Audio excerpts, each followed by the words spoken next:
नमस्कार। आज के इस वीडियो में हम देखेंगे कि पॉइंट ग्रुप्स कैसे निकालते हैं। कुछ एग्जाम्पल्स जिनके द्वारा हम पॉइंट ग्रुप देखेंगे निकाल के। पिछले वीडियो में हमने कुछ स्टेप्स देखे थे जिनके द्वारा हम पॉइंट ग्रुप्स का निर्धारण कर सकते हैं। हम 6 स्टेप्स के अंदर पॉइंट ग्रुप कैसे निर्धारित कर सकते हैं किसी मॉलिक्यूल के, ये हमने देखा था। आज हम एग्जाम्पल्स के द्वारा इसको समझेंगे। कुछ एग्जाम्पल्स जिनके अंदर पॉइंट ग्रुप का निर्धारण हमें करना है। NH3, transdichloroethene, chlorobenzene, paradichlorobenzene, metadichlorobenzene, water, BF3, PtCl4 2-, SF4, PCl5, CSCl3, 1-chloroनैफ्थलीन, फिनॉल। ये कुछ एग्जाम्पल्स हैं इनको हम पॉइंट ग्रुप में ज्ञात करना चाह रहे हैं। तो कुछ इनमें से हम देखते हैं, सॉल्व करते हैं कि पॉइंट ग्रुप हम निकालेंगे इनका। सबसे पहले देखते हैं अमोनिया के अंदर हमें शेप पता होनी चाहिए मॉलिक्यूल की। शेप कैसी है उसकी। देखिए अमोनिया मॉलिक्यूल पिरामिडल शेप होती है, पिरामिड की आकृति होती है। एन के ऊपर लॉन्ग पेयर होता है और 3 ऐसे लगे हुए इस तरह से। अब इसमें हम हमें पता है कि ये नॉन लीनियर है, इसलिए ये पॉइंट ग्रुप तो हो ही नहीं सकते जो लीनियर को इंडिकेट करते हैं T और DH। इसके बाद no multiple high order axis, जैसे टेट्राहेड्रल, ऑक्टाहेड्रल, आइसोकोसाहेड्रल, इनकी तरह का नहीं है, तो ये थोड़ी पॉसिबिलिटी भी इसमें नहीं है। इसके बाद हम देखेंगे इसमें C3 प्रेजेंट है। देखिए C3 कहाँ से पास हो रही है इसके अंदर, ये नाइट्रोजन से पास हो रही है। नाइट्रोजन से बिल्कुल पास सेंटर में इस तरह से ये पास हो रही है और 120 से रोटेट करने पर इसका इक्विवेलेंट कॉन्फ़िगरेशन हमें प्राप्त हो जाता है। 120 से रोटेट करते हैं तो एक हाइड्रोजन के लिए दूसरा हाइड्रोजन आ जाता है। इसके अंदर C3 एक्सिस, प्रिंसिपल एक्सिस है C3, वो प्रेजेंट है। इसलिए इसमें न तो लो सिमेट्री पॉइंट ग्रुप्स हैं जैसे C1, Ci, Cs, ये इसमें नहीं है, और नहीं इसके अंदर SN पॉइंट ग्रुप है, क्योंकि इसके अंदर तो प्रिंसिपल एक्सिस ये है, प्रॉपर एक्सिस है, इसलिए इसके अंदर SN पॉइंट ग्रुप भी नहीं है। तो ये सारी पॉसिबिलिटीज इसमें नहीं है। फिर हम देखते हैं कि ये जो प्रिंसिपल एक्सिस है C3, क्या उसके परपेंडिकुलर C2 एक्सिस है क्या। तो देखिए क्या ये जो एक्सिस है इसके परपेंडिकुलर कोई C2 एक्सिस है, ऐसा नहीं है। इसलिए हम ऐसा यूँ कहेंगे कि ये साइक्लिक पॉइंट ग्रुप में आएगा। साइक्लिक पॉइंट ग्रुप कौन से, CNH, CNP या CN, इनके अंदर कुछ कोई ना कोई होगा। अब हम देखते हैं इसमें हॉरिजॉन्टल प्लेन है क्या, सिग्मा H है क्या। हॉरिजॉन्टल प्लेन वो प्लेन होता है जो प्रिंसिपल एक्सिस के परपेंडिकुलर होता है। तो इस वाली एक्सिस के परपेंडिकुलर क्या कोई प्लेन है, देखने में आ रहा है कि इसमें ऐसा कोई plane perpendicular to principal axis नहीं है, इसलिए इसमें सिग्मा H नहीं है। इसलिए ये CNH पॉइंट ग्रुप नहीं है। अब इसमें देखिए सिग्मा V है क्या, सिग्मा V देखिए इसके अंदर जैसे एक सिग्मा V ये है जो N और इस H से होता हुआ पास हो रहा है, ऐसे इस तरह से। अगर आप इसको देखेंगे तो ये भाग इसका मिरर इमेज होगा, ये इसको बाइसेक्ट करता हुआ है, और ये जो प्लेन है ये प्रिंसिपल एक्सिस के अंदर से पास हो रहा है, इसलिए ये सिग्मा V कहलाएगा। इसी तरह से बिल्कुल सिमिलर स्थिति इन प्लेन्स की भी होगी, जो इस N और इस H के अंदर से पास होगा। इसी तरह से इसमें तीसरा प्लेन इस N और इस H के अंदर से पास होगा। तो इसमें 3 सिग्मा V है, 3 वर्टिकल प्लेन्स आर प्रेजेंट। इसलिए जो पॉइंट ग्रुप होगा वो होगा C3 पॉइंट ग्रुप। ये पॉइंट ग्रुप होगा अमोनिया के अंदर। ट्रांस डाइक्लोरोइथीन में देखिए, ये ट्रांस डाइक्लोरोइथीन का स्ट्रक्चर है, नॉन लीनियर है, नो मल्टीपल हाई ऑर्डर एक्सिसेज है, जैसे टेट्राहेड्रल, ऑक्टाहेड्रल, आइसोकोसाइडल इस तरह का नहीं है। C2 is present. C2 कहाँ से प्रेजेंट है इसमें? ये वाली एक्सिस है। अब 180 से रोटेट करेंगे, ये यहाँ चला जाएगा, ये यहाँ जाएगा, बिल्कुल इक्विवेलेंट कॉन्फ़िगरेशन हमें प्राप्त होगा। इसके अंदर C2 एक्सिस प्रेजेंट है। अब C2 है तो ये देखिए, इस C2 के परपेंडिकुलर क्या और दो C2 हैं? देखिए इसके परपेंडिकुलर में क्या कोई ऐसी एक्सिस है? C2 एक्सिस नहीं है, इसलिए ये साइक्लिक पॉइंट ग्रुप के अंतर्गत आएगा, डाइहेड्रल पॉइंट ग्रुप्स नहीं है इसमें। तो ये देखिए आप इसके अंदर आप देखिए, इसमें क्या सिग्मा H है? अगर सिग्मा H है तो ये कौन सा पॉइंट ग्रुप होगा? C2H point group. और अगर सिग्मा H नहीं होता तो C2V पॉइंट ग्रुप होता, और ये वर्टिकल प्लेन होते तब, और वर्टिकल प्लेन भी नहीं होते और डाइहेड्रल प्लेन भी नहीं हो तो फिर कौन सा होता है? फिर होता है CN जिसको बोलते हैं। ये साइक्लिक पॉइंट ग्रुप है। तो यहाँ हम देखते हैं कि सिग्मा H है या नहीं है इस एक्सिस के परपेंडिकुलर। सिग्मा H कौन सा प्लेन है? जो प्रिंसिपल एक्सिस के परपेंडिकुलर होता है। तो क्या यहाँ पे ऐसा प्लेन है? देखिए ये प्लेनर मॉलिक्यूल है और इसके अंदर मॉलिक्यूलर प्लेन है, इसलिए इसमें सिग्मा H प्रेजेंट है। और सिग्मा H अगर प्रेजेंट है तो ये इसके अंदर हम कहेंगे ये हमारा पॉइंट ग्रुप है, C2H पॉइंट ग्रुप। तो इस तरह से ये है ट्रांस डाइक्लोरो इथीन। अब हम देखते हैं एलीन। एलीन का स्ट्रक्चर देखिए इस तरह का होता है। हमने इसको इस तरह से रिप्रेजेंट किया था कि हम इसके प्लेन्स और एक्सिसेस को देख सकें। इसमें नॉन लीनियर है, मल्टीपल हाई ऑर्डर एक्सिसेस नहीं है।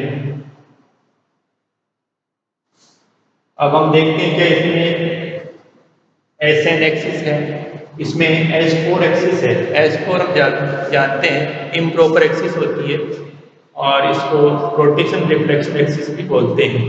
हम रोटेशन करते हैं और उसके बाद उसको उस एक्सिस के परपेंडिकुलर रिफ्लेक्ट करते हैं मिरर प्लेन से, तो हमें इक्विवेलेंट कॉन्फ़िगरेशन प्राप्त होता है। अब जैसे ये S4 एक्सिस के अंदर प्रेजेंट है, इसका मतलब ये है कि यहाँ से हम इसको, ये जो एक्सिस है इसके थ्रू हम 90 डिग्री से रोटेट करेंगे और इसके बाद इस एक्सिस के परपेंडिकुलर जो प्लेन है उससे उसको रिफ्लेक्ट करेंगे। ऐसा करने पर हमें जो इक्विवेलेंट कॉन्फ़िगरेशन इसका प्राप्त होगा। अब इसमें ये वाली एक्सिस प्रेजेंट है,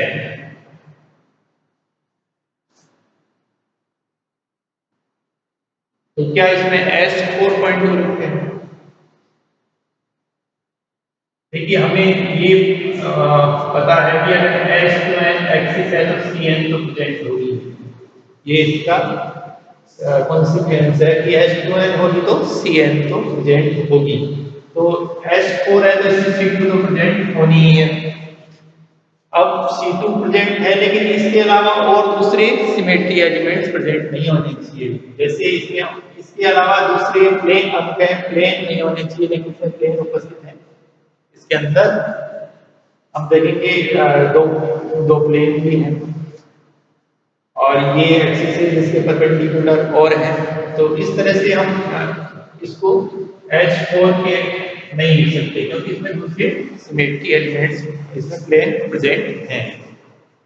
अब हम देखते हैं कि इसमें क्योंकि ये जो इसमें प्रिंसिपल एक्सिस मानी जाएगी, ये वाली मानी जाएगी C2 एक्सिस, ये वाली। हालांकि इसमें दो C2 एक्सिस ये और हैं, लेकिन ये C2 एक्सिस क्योंकि ये तीनों कार्बन से पास हो रही है, ज्यादा एटम्स से पास हो रही है, तो ये वाली जो C2 एक्सिस है ये प्रिंसिपल एक्सिस होगी इसके अंदर। अब इस C2 एक्सिस के परपेंडिकुलर क्या कोई दूसरी C2 एक्सिस है? हम देखते हैं कि देखिए यहाँ ये दो C2 एक्सिस और हैं जो इस प्रिंसिपल एक्सिस के परपेंडिकुलर हैं। तो ये जो इसके अंदर पॉइंट ग्रुप होगा वो डाइहेड्रल होगा, डाइहेड्रल पॉइंट ग्रुप।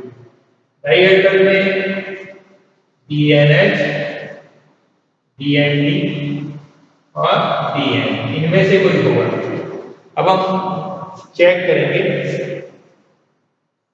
हम ये देखेंगे कि क्या इसके अंदर सिग्मा H प्रेजेंट है, हॉरिजॉन्टल प्रेजेंट है।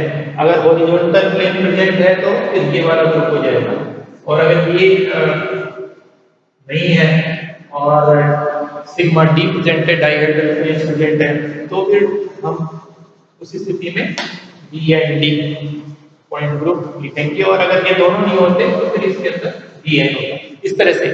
लेकिन हमें चेक करना है कि इसमें सिग्मा H देखिए, सबसे पहले तो सिग्मा H जो होता है हॉरिजॉन्टल प्लेन होता है और ये प्रिंसिपल एक्सिस के परपेंडिकुलर होता है। अब प्रिंसिपल एक्सिस ये वाली है, अब इसके परपेंडिकुलर यहाँ से क्या कुछ प्लेन पास हो रहा है इस तरह का, क्या कोई प्लेन है जो इस मॉलिक्यूल को बाइसेक्ट कर रहा हो और एक पार्ट दूसरे का मिरर इमेज हो? ऐसा कोई प्लेन नहीं है, इसलिए ये वाला जो पॉइंट ग्रुप है ये वाला इसमें नहीं है। अब हम देखते हैं इसमें ये डाइहेड्रल प्लेन है क्या, सिग्मा D। देखिए इसके अंदर ऐसे प्लेन्स प्रेजेंट हैं और दो प्लेन हैं ऐसे। एक जो प्लेन है इसके अंदर ये दो, ये H है इनके अंदर और इन तीनों कार्बनों से पास होता हुआ और इन दोनों हाइड्रोजन्स के बीच में से गुजरता है। ये इनमें से और तीन कार्बन से पास होता हुआ इन दोनों हाइड्रोजनों के बीच से इस तरह से गुजरता है। और दूसरा बिल्कुल ऐसे ही वो इस हाइड्रोजन और तीनों कार्बनों से पास होता हुआ इन दोनों हाइड्रोजनों के बीच से गुजरता है। इस तरह से इसमें दो ये जो प्लेन्स हैं डाइहेड्रल प्लेन्स वो प्रेजेंट हैं। इस वजह से ये जो है ये इसका पॉइंट ग्रुप ये वाला होगा D पॉइंट ग्रुप, ये वाला पॉइंट ग्रुप L के अंदर होगा। तो इस तरह से हम पॉइंट ग्रुप्स का निर्धारण कर सकते हैं। एक एग्जांपल और देखते हैं क्लोरोबेंजीन का। क्लोरोबेंजीन का structure non linear, no multiple high order axis. अब इसमें देखिए क्या कोई प्रॉपर एक्सिस प्रेजेंट है? प्रॉपर एक्सिस इसके अंदर देखिए ये वाली एक्सिस 180 से रोटेट करिए, बिल्कुल इक्विवेलेंट कॉन्फ़िगरेशन मिलेगा। C2 एक्सिस प्रेजेंट है। अब इस एक्सिस के परपेंडिकुलर क्या और भी C2 है क्या? ये देखिए इस तरह से क्या है, ऐसी कोई एक्सिस है? नहीं है, इसलिए इसके अंदर साइक्लिक पॉइंट ग्रुप है। साइक्लिक पॉइंट ग्रुप मतलब CNH, CNP और CN में से कोई इसमें प्रेजेंट है। अब हमें ये देखना है कि जो CN है मतलब जो प्रिंसिपल एक्सिस है जो यहाँ पे C2 है उसके परपेंडिकुलर क्या कोई प्लेन है क्या, यानी इसमें क्या सिग्मा H प्रेजेंट है क्या? ऐसा कोई प्लेन इसमें प्रेजेंट है? देखिए नहीं है, यानी इसमें हॉरिजॉन्टल प्लेन प्रेजेंट नहीं है, इसलिए ये इसके अंदर CNH पॉइंट ग्रुप नहीं है। क्या इसके अंदर वर्टिकल प्लेन्स हैं? वर्टिकल प्लेन्स देखिए इसके अंदर दो वर्टिकल प्लेन होने चाहिए। कहाँ से आएंगे? एक वर्टिकल प्लेन इस तरह से है, देखिए बिल्कुल बाइसेक्ट कर रहा है और प्रिंसिपल एक्सिस इसमें से पास हो रही है। और दूसरा वर्टिकल प्लेन कहाँ है इसमें? दूसरा वर्टिकल प्लेन है इसके अंदर इसका मॉलिक्यूलर प्लेन, क्योंकि ये प्लेनर मॉलिक्यूल है, ये इसके अंदर मॉलिक्यूलर प्लेन भी है। जो प्लेनर मॉलिक्यूल्स हैं उनके अंदर मॉलिक्यूलर प्लेन होता है, तो इसके अंदर मॉलिक्यूलर प्लेन इसका दूसरा वर्टिकल प्लेन है। इसलिए इसके अंदर दो वर्टिकल प्लेन्स प्रेजेंट हैं और इसका पॉइंट ग्रुप होगा C2V point group, C2V point group. तो इस तरह से हम पॉइंट ग्रुप्स निकाल सकते हैं मॉलिक्यूल्स के अंदर। आप बाकी के आप निकालिएगा। तो आज के वीडियो में बस इतना ही।